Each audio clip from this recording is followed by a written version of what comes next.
I'm bringing the party to you. How do you know my name?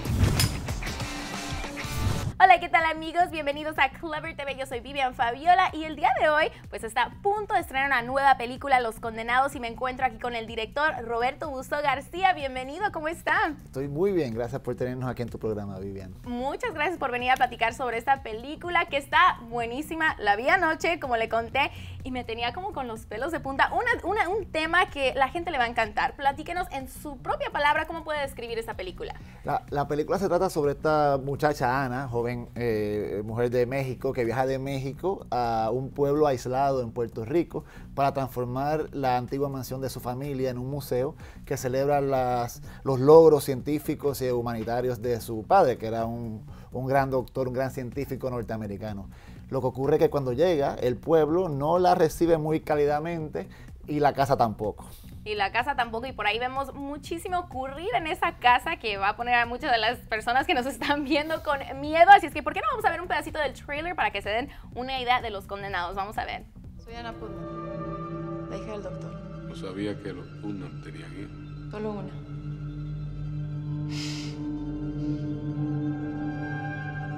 Aquí no hay más que tiempo. La querías. Hay casas que nunca olvidan.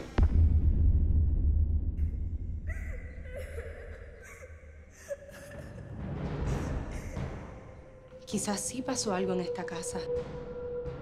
La casa es de ella ahora. Y ella hace lo que quiera. Aquí hay algo mal. Esta gente es mala. Váyanse. Váyanse de Rosales.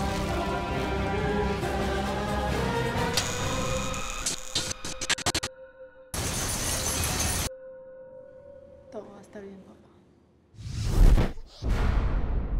Bueno, y ahí vimos un poquitito de lo que va a ser esta película, el personaje de Ana. Veo que exploran mucho el elenco de la tercera edad. ¿Cómo fue esa selección y cómo fue esa idea y cómo surgió la idea de hacer esta película?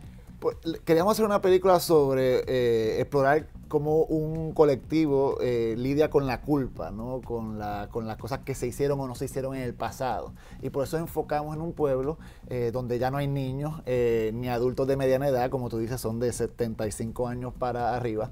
El casting fue un reto, pero muy bonito. Conseguimos unos grandes actores que ya o casi no trabajaban o se habían retirado. Hicieron unos trabajos espectaculares, y también todos los otros actores que hacen el pueblo son personas que no son actores, que viven en homes, en residencias de personas de mayor edad, gente de casi entre 80 y 95 años, la gente más hermosa, más activa, más interesante, unas caras, unas vidas vividas. Contrastamos eso con el resto del elenco. Ana, por ejemplo, que tiene 20 y pico de años, y otras personas jóvenes, y fue muy interesante. Y me imagino que sí, porque ahí, como yo cuando estaba viendo la película, digo, ¿cómo consiguieron tantos actores de tercera edad? ¿Y trabajar con ellos fue difícil? ¿O cómo fue eso, trabajar con ese tipo de personas? No, yo estaba un poco nervioso al principio porque uno no sabe. Y como no son actores, no tienen una preparación profesional de cómo hacer cine. Pero no, fue muy sencillo. Era gente muy inteligente, muy interesada en estar allí. Les fascinaba estar en el set, les fascinaba aprender cómo mejorar lo que hacían.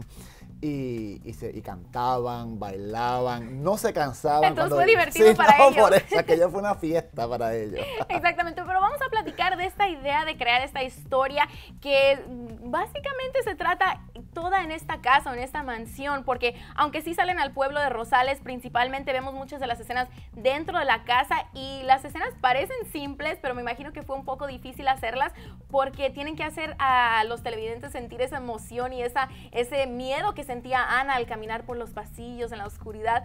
Platícanos sobre esas ideas, ¿cómo surgieron esas ideas? Pues como dices, es un reto a crear un tipo de suspenso y tensión cuando tienes una serie de pasillos y una serie de habitaciones, ¿no? Eso, al tiempo de eso es lo que es, ¿no?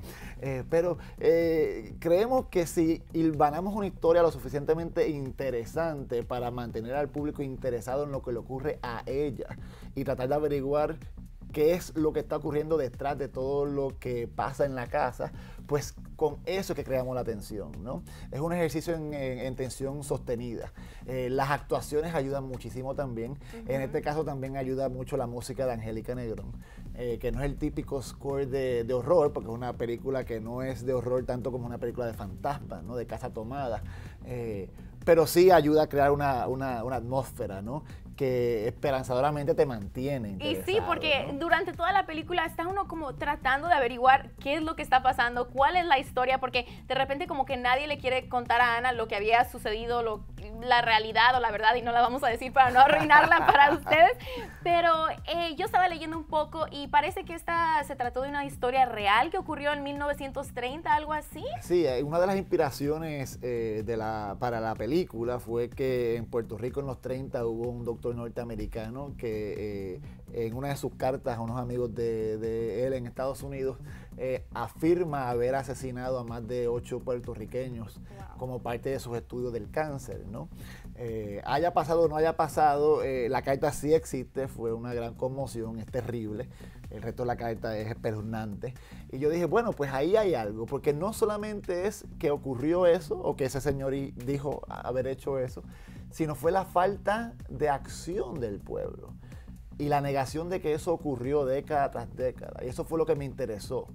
Cómo un grupo de personas que estuvo en un momento así tan terrible y no hicieron nada, cómo eso les afecta a ellos y cómo al final el pasado siempre regresa. Siempre regresa, y eso lleva al final de la película, que es muy sorprendente, que aún me dejó así como no sabía ni qué decir, y no lo vamos a arruinar porque después, pero sí, o sea, vemos el personaje de Ana evolucionar, como ella se da cuenta de repente de la verdad, y yo, bueno, en lo personal pienso que mucha gente se va a relacionar porque Ana amaba a su papá, creía el 100% en su papá, igual como muchos de nosotros, obviamente, a nuestros papás los vamos a creer sobre todas las cosas, pero se ve esa historia como ella poco a poco se da cuenta y de repente hasta ella misma se pregunta, y yo tengo la sangre de este monstruo que le hizo tal cosa a los niños, ¿verdad? Sí, no es, como tú dices, no solamente el enfrentar el pasado, sino que es aceptarlo. Aceptarlo, así es. Pero bueno, y ahora pues vamos a platicar un poquito sobre su pasado, tu pasado. Uy. A ver, ¿qué experiencia? Tienes 18 años trabajando en películas, Sí, en sí, dirigir, escribir. ¿Qué viene para el futuro? Pues ahora mismo estamos trabajando en un pitch para una cadena de televisión aquí en Estados Unidos para una serie en español. ¿Y también va a ser de miedo? No, esta no. Esta es más un thriller sofisticado, pero no tiene nada que ver con el miedo ni con el suspenso. No puedo decir exactamente de qué es todavía. También estamos trabajando un largometraje muy distinto a este, que pensamos filmar en el área de Maryland, algo muy distinto nuevo. a Ponce, Puerto Rico. Exactamente. Así que enseguida que tenga detalles los dejo saber, claro. Bueno, y vamos a informarles a los televidentes porque obviamente nos ven en muchísimos países latinoamericanos y esta película está buenísima para ellos, así es que me cuentas que la podemos buscar en iTunes, Sí. en los cines se estrena hoy aquí en Hollywood, y ¿en dónde más vamos a poder encontrar esta cinta? Pues fíjate, fuera de Estados Unidos, va a estar en Chicago y en Houston, en Phoenix, etcétera, aquí en Estados Unidos. Es el 7 de mayo, sale el DVD y sale en iTunes, en Amazon, en Netflix. En Netflix también, Si quieren ir a condenados.org, ahí va a estar toda la información de cómo conseguirlo en distintos países y cuándo. Ok, perfecto. Entonces les vamos a poner todo en la descripción, amigos, y no se pierdan Los Condenados. Muchísimas gracias, Roberto, por haber venido aquí a compartir sobre esa historia que ya quiero que la vean para que me digan qué opinan ellos de ella. Estaría genial. Un millón de Así gracias. es. Muchísimas gracias. Nos despedimos. Yo soy Vivian Fabiola con Roberto Buzo García para Clever TV.